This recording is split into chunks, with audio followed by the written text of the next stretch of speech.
Yo también soy de los que dicen que no hay que ser pesimista todavía porque esto puede empeorar, pero estoy seguro de que podemos ser optimistas porque esto va a mejorar y tiene fecha fija, digamos.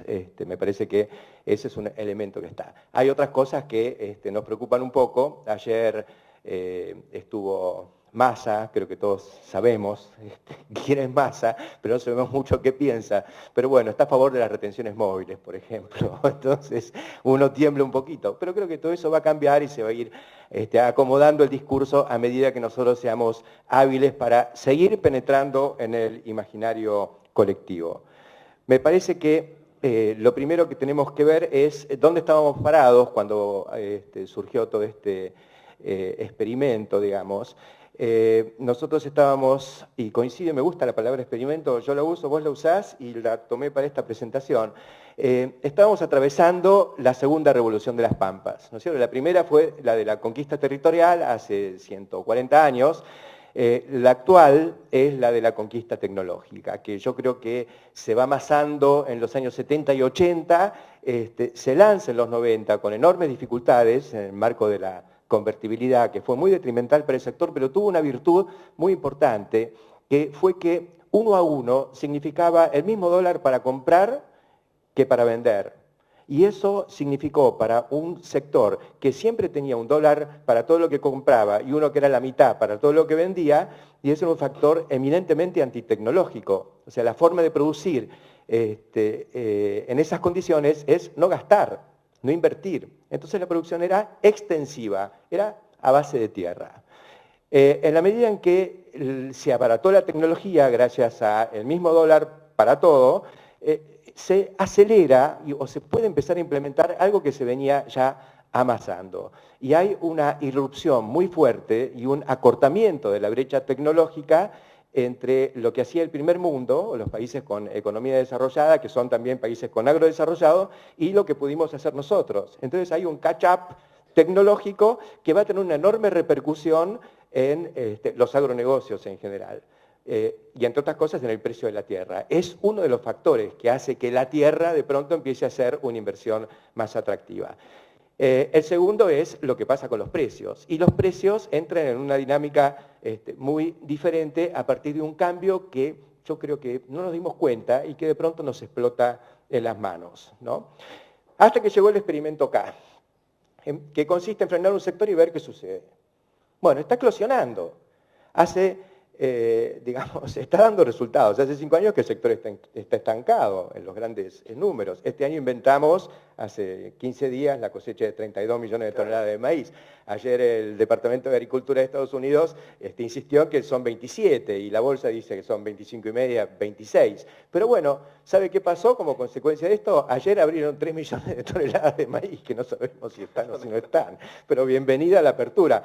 Que abran todo, y bueno, no van a abrir todo, ya sabemos cómo es, pero necesitan que les anticipen dólares, entonces abrieron, como el año pasado abrieron 15 de maíz, mucho antes de que empiece la siembra, y eso hizo que se siembre más de lo que se pensaba que se iba a sembrar. O sea que todo eso ha ido facilitando y creo que es el horizonte en el que nos vamos a tener que mover en los próximos 2 años, ir no sé, surfeando la ola morenista o lo que sea, tratando de que vayan abriendo. Lo concreto es que a la Argentina llega una revolución tecnológica que después de las tremendas restricciones nos hacían, conozco muchísimos productores de punta que les ha ido mal en los años 70 y 80, ¿no? Que traían cosechadoras de última generación de Estados Unidos, se peleaban con la familia porque perdían plata y bueno, ellos querían incorporar tecnología y no se podía hacer. Los grandes instrumentos de esta revolución tecnológica son la siembra directa, que va de la mano de la biotecnología y se potencia mutuamente, el silo bolsa, que resuelve un problema de infraestructura fenomenal. Sin el silo bolsa no hubiera sido posible pasar de 45 a 100 millones de toneladas en 10 años, que es lo que sucedió. Maquinaria eficiente, la Argentina es hoy líder mundial en muchos de los más importantes desarrollos de la mecanización agrícola, en sembradoras que se venden en todo el mundo, y que no tiene nada que envidiar a las sembradoras americanas, en pulverizadoras automotrices, que son una herramienta clave para todo esto, y que las argentinas son, no diría por ahí, desde el punto de vista del detalle mecánico, las más sofisticadas, pero son las más prácticas y las más económicas. Una PLA, una Metalfor, una Caimán. Y en esas máquinas, donde ya estábamos empatándole al mundo, por eso le cuesta mucho vender a John Deere pulverizadoras automotrices en la Argentina, y estuvo en su momento a punto de comprarse una fábrica como PLA. Y hoy hay máquinas argentinas vendiéndose en Iowa o en Illinois, de todas estas líneas. ¿Qué fue todo eso? No fue solo el desarrollo del fabricante, sino fundamentalmente del productor y del contratista, que han tenido una dinámica y han generado muchísima tecnología apropiada por fabricantes, pero finalmente también capitalizada por el productor en sí mismo.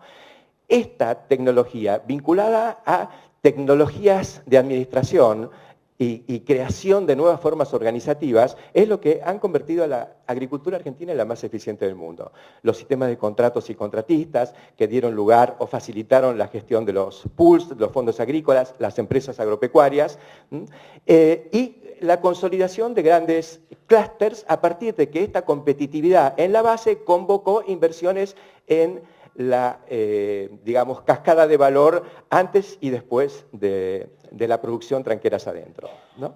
Entonces hubo una generación de renta tecnológica que por supuesto se capitalizó en el valor de la tierra. El boom de los precios de la tierra está vinculada al crecimiento de los precios agrícolas y al crecimiento de la renta a partir de la creación de nuevas ventajas competitivas. Como hay una onda larga de altos precios agrícolas, más allá de quién hace la captura de la renta generada por el sector privado en todo este desenvolvimiento, pero creo que si nos aislamos del tema de los mal llamados derechos de exportación, Mariano Moreno, o sea que hay que pedir permiso para exportar. Hablemos de retenciones, y es muy importante plantearlo así, porque si son retenciones, me están reteniendo algo mío. Y lo que están reteniendo es la mayor parte de la renta a partir de la tecnología, más allá de la mejora de los precios internacionales. ¿De dónde veníamos? ¿Qué pasaba antes de todo esto? Veníamos de 40 años de excedentes agrícolas y problemas comerciales. Yo tengo unos años más que Félix, no sé si más años en el periodismo, porque yo estuve muchos años afuera, pero me inicié en esto en el 72, llevo más de 40 años. Hasta el 2002, 2003, la preocupación fundamental, y nos teníamos que ocupar permanentemente, de las rondas comerciales internacionales. En su momento fue la ronda Uruguay del GATT, después con la que no pasó gran cosa, después otras rondas, las negociaciones con la Unión Europea, pedir más cuotas, que la cuota Hilton, a ver si nos van a dar 1000 toneladas más. Y señores, de pronto todo eso desapareció, no nos interesan más las negociaciones de política comercial internacional. ¿Por qué? Y porque apareció algo que sobredeterminó. Antes había más vendedores que compradores, sobraba lo que nosotros producíamos. Hoy hay más compradores que vendedores. En consecuencia, los precios se dispararon. Empezaron a bajar un poquito. Todos los economistas dijeron, se terminó el viento de cola. Yo digo, no, cuidado. No sé si se terminó el viento de cola. En todo caso, se terminó un pico que tuvimos el año pasado, donde el precio de la soja y el precio del maíz tocaron récords históricos. Y se pincharon un poquito. ¿Por qué? Porque respondió Sudamérica, parecía que iba a responder fuerte Estados Unidos, pero de pronto estamos otra vez con récord de la posición mayo del 2014 para soja, esta semana. Entonces, no es que se acabó el viento de cola, estamos subidos a una onda larga de buenos precios agrícolas. El paradigma de los 90 era salirse del commodity. Cuando yo reingresé a Clarín Rural en el año 91, el tema era, hay que salirse del commodity, y sí, los precios agrícolas eran una lágrima. El paradigma del 2000 es, atendamos como podamos la demanda de alimentos y bioenergía, porque es una demanda que parecía infinita y sigue siendo infinita. Vamos a ir un poquito más rápido. Entonces, les quiero hablar rápidamente de los dos grandes drivers que están dominando el momentum a nivel internacional y que yo creo que pertenecen a una onda larga que se va a sostener por bastante tiempo todavía. Uno es la transición dietética. Transición dietética es que cuando tengo más plata en el bolsillo, no como más, sino que como distinto. Y eso comer distinto implica mucho más consumo de calorías, no en forma directa. Pero nosotros decimos, voy a dejar las papas fritas, o voy a dejar el arroz porque tiene mucho almidón y engordo, voy a comer una patita de pollo, entonces ingiero menos calorías. Y eso es cierto, estoy haciendo dieta. Pero ese pollo se comió 4 platos de arroz. O se comió 5 kilos de polenta, digamos, para hacer 2 kilos de pollo, ¿no? Y con 5 kilos de polenta come una familia una semana entera, y con un pollo come una familia un día. Eso es lo que está pasando. Hay una transición de dietas vegetarianas, de féculas, digamos, a una dieta cada vez más carnívora. Entonces, los granos no alcanzan, porque si 400 millones de chinos que se urbanizaron pasan a comer, le ponen una chuleta de cerdo al viejo plato de arroz, retirando un poquito de arroz, están necesitando más hectáreas o más granos, digamos, para eso, que venga de cualquier lado. Bueno, el segundo driver es el precio del petróleo. Nosotros nos quejamos de la inflación, ¿no es cierto? Y la verdad que tuvimos una inflación muy fuerte desde el 2002 a la fecha, 1000%. Pero inflaciones internacionales lindas, honestas. El petróleo valía hace 10 años $20, hoy vale arriba de 100. Subió 5 veces. ¿Y qué tiene que ver eso con lo nuestro y con el precio de la tierra o la demanda de tierras? Y tiene que ver por dos cosas. Pero el petróleo es costo, porque sembramos con gasoil, transportamos con gasoil, pero además fertilizamos ahora con urea, que también es un derivado del petróleo. Entonces, el costo de la energía para producir ha subido 5 veces. Pero fíjense, a partir de cierto nivel de precio del petróleo, que está en los 50, 55 dólares el barril, empieza a arrastrar el precio de los commodities agrícolas por un efecto sustitución. Es decir, yo con un petróleo de 60 dólares puedo usar un maíz de 120 dólares.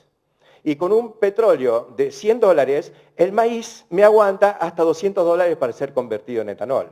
Bueno, el maíz está en 180 dólares, entonces se está usando para etanol. Todos decían el año pasado, cuando el maíz subió tanto o cuando bajó la producción, cierran las plantas de etanol. No, se achicaron los feedlots, se complicó la producción lechera, perdieron plata los productores de cerdos, se produjeron tensiones entre los productores de alimentos y los productores de etanol, vino el debate, alimentos versus energía y qué sé yo, pero finalmente el uso de maíz para etanol bajó de 127 a 118 millones de toneladas. Y hoy el etanol es absolutamente competitivo con la nafta. Entonces las fábricas están otra vez poniéndose a pleno. Hubo muy pocas plantas que cerraron en los momentos más duros, pero todas siguen. Transición dietética significa, fíjense cómo mejoró la eficiencia de la producción de pollos en 40 años. Pasamos de 3 kilos de alimento balanceado por kilo de pollo a 2 y un poquito menos, ¿no es cierto? O sea que antes necesitábamos en realidad 15 kilos de materia seca alimenticia para producir 1 kilo de materia seca alimenticia del pollo. Porque no nos olvidemos que el pollo es 70% agua, otro 10% hueso, la cabeza la tiramos, los menudos acá también, y las garras se la comen los chinos. No queda nada. Entonces ha mejorado muchísimo la eficiencia. Hoy necesitamos 10 kilos de maíz para producir finalmente 1 kilo de materia seca de alimento pollo. Pero nos gusta más, tenemos plata, podemos pagarlo y le damos. Bueno, el mundo está en eso. Hay 3.000 millones de habitantes que han dejado y están dejando de ser vegetarianos. De esos 3.000 millones hay 600, ahora vienen los hindúes, todo el resto del sudeste asiático, que antes no jugaban. Lo que sigue en crisis y está maduro es Occidente. O sea, Europa no va a crecer en demanda de alimentos. No tenemos ninguna expectativa alrededor de eso. Por eso no nos preocupa más la OMC. No nos preocupa en todo caso si se nos produce alguna restricción o una complicación con nuestro cliente China. Fíjense, Kentucky Fried Chicken. ¿Saben de dónde? Esta es la primera franquicia de comida americana que se instala en China en la época dura todavía, en la época de Deng Xiaoping. el primer gobierno de Deng Xiaoping. Se abre, hay una ventanita abierta y entra Kentucky Fried Chicken, la primera. Hoy Yum, que es la dueña de la cadena Kentucky Fried Chicken y de Pizza Hut, es la compañía gastronómica más grande del mundo. Es mucho más grande que McDonald's, por ejemplo. Se abre un Kentucky Fried Chicken cada 19 horas en China, en alguna ciudad china. ¿Qué es Kentucky Fried Chicken? Kentucky. La bandera americana, flameando la plaza de Tiananmen. En junio del 89, ustedes recordarán los tanques aplastando a la juventud, digamos. Bueno, la juventud se reunía acá. ¿Qué querían? Hablar inglés, querían noticias del mundo, querían saber qué pasaba en Occidente. Usaban jeans y cantaban en inglés, y estaba prohibido. Fried, frito, aceite de soja, la soja viene de China. Y chicken es pollo, maíz y harina de soja. Es Argentina. Tan es Argentina que si lo leemos al revés es CFK.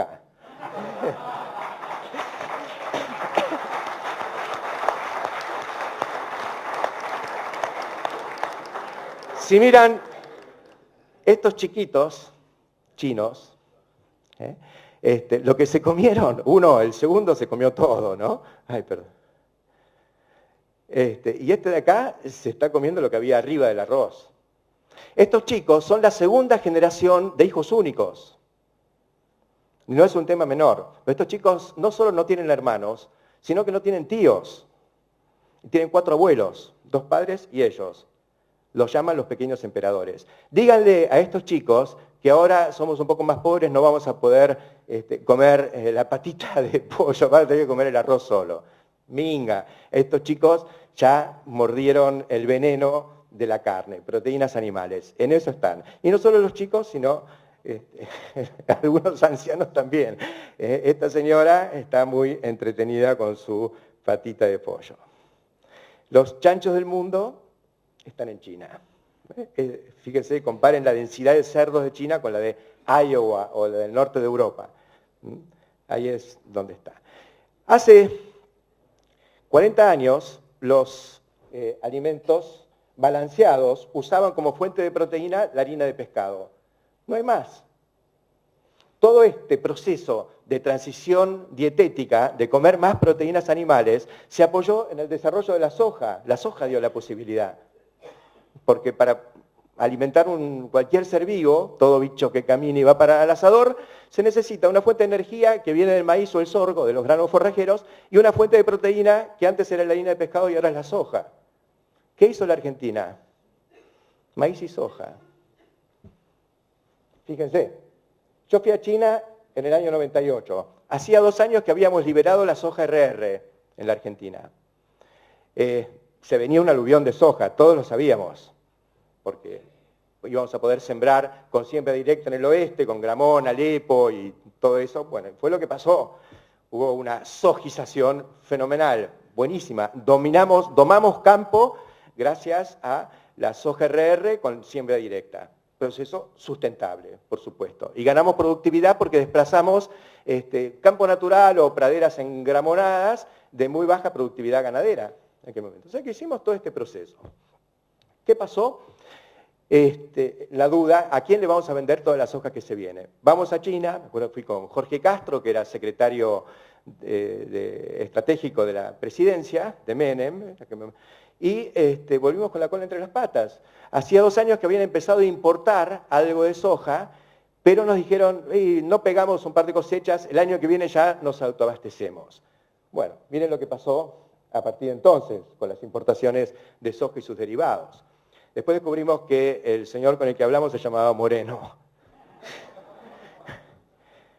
¿Qué hizo la Argentina? La Argentina inmediatamente, cuando vio esto, implementó el Plan Nacional de Producción e Industrialización de Soja. Entonces empezamos a sembrar, organizados por el gobierno, y organizados por el gobierno vinieron las grandes compañías internacionales de trading, hicieron plantas de crushing en el puerto con apoyo del Estado, qué sé yo, y seguimos la tendencia de la demanda. A veces no hacen falta planes, hace falta dejar que la rueda se vaya desarrollando. Y bueno, y fue lo que pasó. No hubo ningún plan. Y fíjense qué pasó en todo este periodo. Tuvimos el inicio de la convertibilidad, tuvimos la salida de la convertibilidad, tuvimos después las retenciones, tuvimos el kirchnerismo, la producción siguió creciendo, hasta que la logramos frenar hace 5 años con el debate de la 125. Esto es lo que pasó con el aumento de la superficie sembrada. Dijimos sojización, y sí, hubo sojización, porque sembramos mucho más oleaginosas que el resto, pero el resto no fue una debacle, se mantuvo, lo que sí, se redujo la superficie destinada a la ganadería, y a la lechería, a pesar de lo cual no hubo una caída de la producción hasta el desastre de las 10 millones de cabezas de hace 2 años. ¿Por qué es importante el tema de lo que está pasando, esta vinculación que es tan fuerte entre alimentos, entre el maíz, digamos que el maíz determina el precio de la soja también, porque estos precios se forman en Chicago y la competencia por el uso de superficie hace que los precios relativos entre maíz y soja se mantengan relativamente dentro de ciertos parámetros. Yo superpuse hace un tiempo, y lo hago con cierta frecuencia, el precio del etanol, ¿no es cierto?, que cotiza en Chicago con el precio del maíz. Y me encontré con que sistemáticamente se produce esto.